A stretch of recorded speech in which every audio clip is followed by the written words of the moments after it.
Well, everybody, today we're going to talk about the gamer's lifestyle, mental health, Epic, Steam, Game Pass, things like that, and we're going to go into it all, including subscription services that are useful for us and ones that probably wouldn't be because we're too busy playing our games. So let's get into that now. Let's start with a mental health issue. Did you know that the United Nations recognised excessive gaming as a mental health issue a few years back?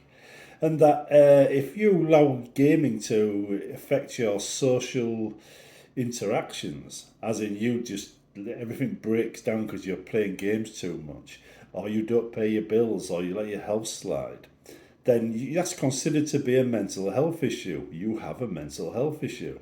Now, hands up, how many of you out there have got to that point with your gaming because you've been obsessed with a game? Fortunately, though, you have to be doing that for I think it's about 18 months to 2 years. So, unless you're doing it in one game for more than that, it's not a mental health issue. But you know you're on that path. Anyway, so you can be careful about that. And I think this channel will cover some of that in more detail in the future. Now, what would you as a gamer find useful? And what would you as a gamer not find useful? This is in terms of what you should be paying for, subscribing to, and things like that. Now, for me, I've been subscribed to Netflix now for a while, but I don't watch it. Right? I mean, why am I subscribing to it? I mean, same could be said for Prime. But with Prime, you get deliveries from Amazon next day, although they usually turn up whenever they feel like it. But Amazon are really bad at giving refunds. You know, they'll mess you about, especially on the high value items. So, are they really worth it?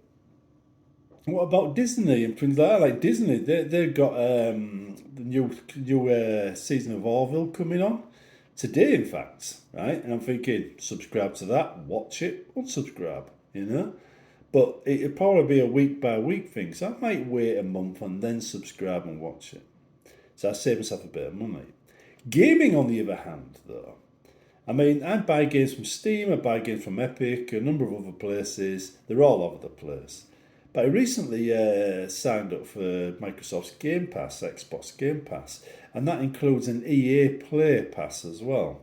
So on there, that's, I mean, I got 3 months for free, but that's about £8 a month. That's equivalent to what Netflix used to be. So you get rid of Netflix and I get Game Pass. And it's pretty much the same cost. And I'll spend more time playing games than I ever will on Netflix. So I save a bit of money. The next thing is YouTube. Now, YouTube Premium offered me 2 months for free, which I've taken, and I've quite enjoyed it. YouTube is kind of important to me as a gamer, so the temptation to keep it is quite high, but they're asking about £12 a month for that. But if we were to say take that, then between Game Pass and YouTube, that's £20 a month, and you pretty much got your community side of gaming in YouTube, and you've got your games on the Game Pass side. So £20 a month, and you're pretty much clued in to everything that's going on with no restrictions. Well, very few restrictions. And you've still got Steam and Epic where you can buy games from if you want. Plus, you get discounts if you buy on Game Pass as well because you're a Game Pass member. So you're always going to get about 10% off of the games brand new on there when you do eventually buy them. So this kind of lifestyle where you're looking to save money but you want to play your favourite games means you've got to be a bit more savvy. Like on Epic, they often do sales, you get 50% off, and then they release a voucher that gives you 25% off, which should be 75% off. But they recently, the sneaky sods, right, turned around and said, well, okay, we're going to do 25% off on the voucher of the amount after the discount, the 50% discount. So you get 50% off, and then they do 25% of what's left, right? So you get a quarter. So if you did £100, it went down to 50 with a 50% discount. 25 would be £25, but it's not. It's only 12 because now they're doing the 50 into quarters.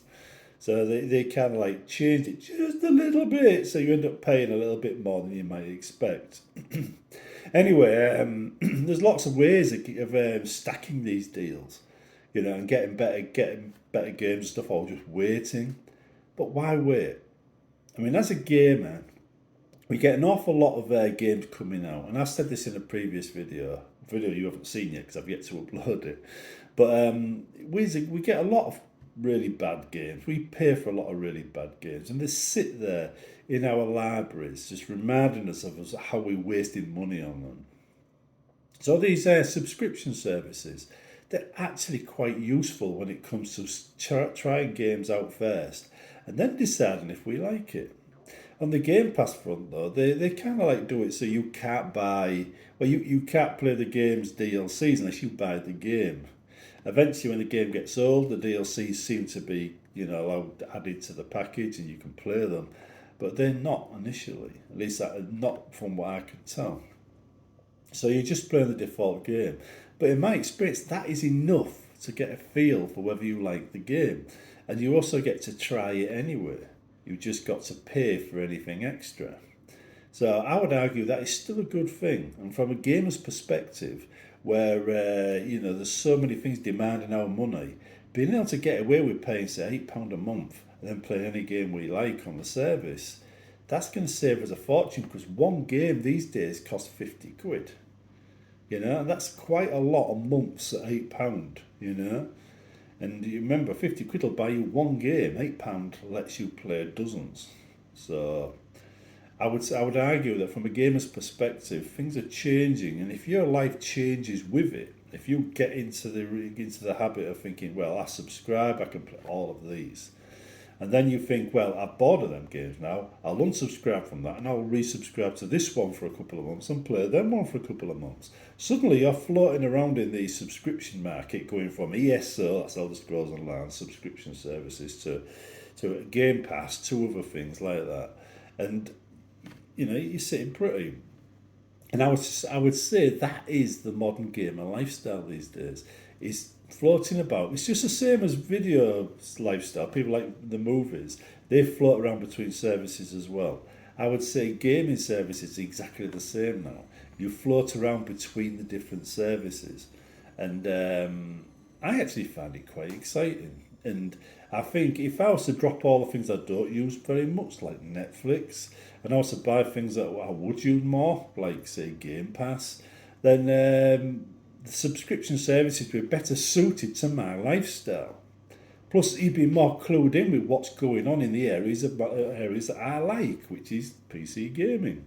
So, yeah, I think we should all be looking at this new world of subscription services and gaming. I think it's the direction we need to be heading in as gamers.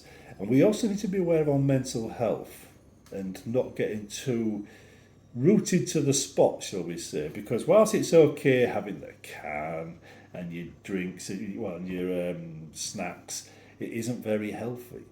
We need to add an extra dimension to that and get out a little bit more. That's outside the door, by the way, away from your computer, where you can see trees and breathe in fresh air. But anyway, it's bad for you, sitting down. Where we as human beings are born to stand up. Right, that's the way nature is. And my health has improved dramatically since I started this job and did more walking. So I know the health benefits are real. Anyway, I'll see you in the next one, and look out for the Game Pass video.